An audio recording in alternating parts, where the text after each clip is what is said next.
Hello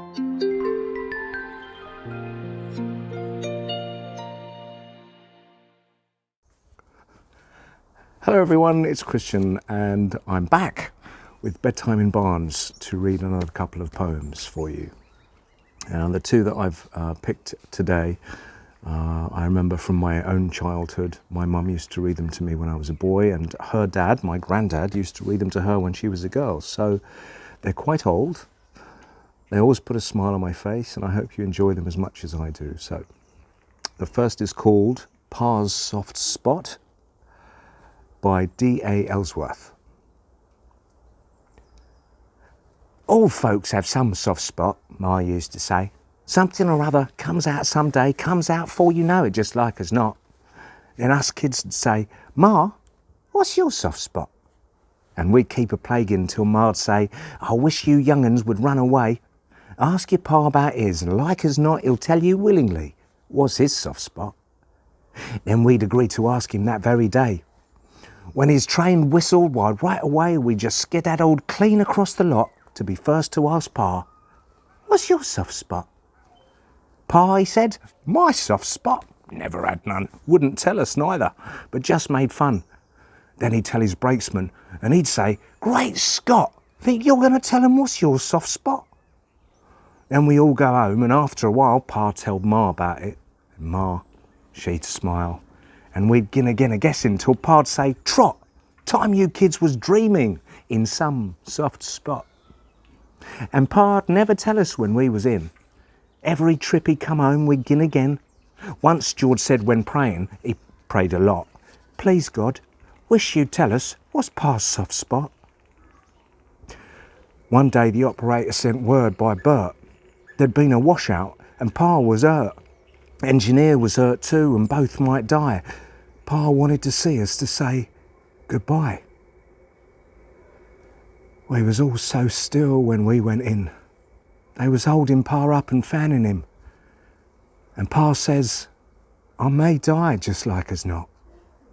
Tell the children, I said, they's my soft spot. But our Pa, he didn't die. He just got well. We was all so happy, couldn't get to tell, because we all love our Pa. A great big lot. I guess God saw we was Pa's soft spot. Oh, always brings a little tear to my eye, that one. So, the next one I have for you is again from my childhood. And this one is called 1, 2, 3 by Henry Cuyler Bunner. It was an old lady and a boy that was 3:30. And the way that they played together was beautiful to see. She couldn't go romping and jumping, and the boy no more could he, for he was a thin little fellow with a thin little twisted knee.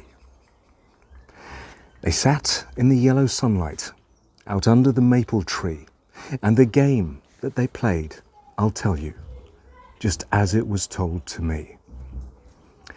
It was hide and go seek they were playing, though you'd never have known it to be, with an old lady and a boy with a twisted knee.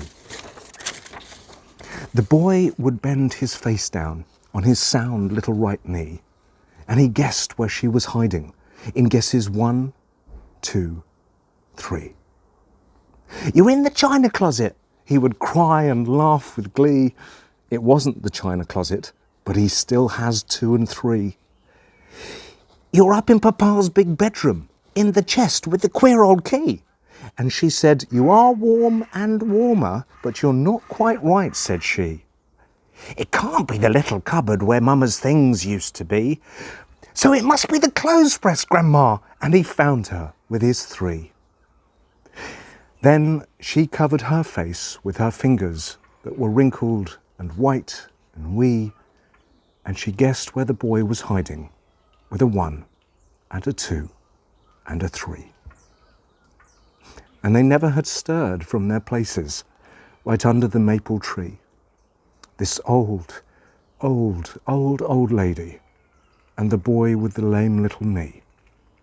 this dear, dear, dear old lady and the boy who was 3:30. I think that last poem goes to show that with your imagination, if you expand your imagination, if you use your imagination to the fullest, you can entertain yourself for hours without going anywhere. Good practice, I think, in this strange, new, isolated time we're all in.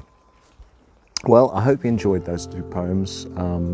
It was a pleasure reading them to you, and hopefully I'll see you again sometime. Remember, as always, pay attention to the grown-ups. They are doing their best. Nice to see you again. Take care. See you next time. Bye.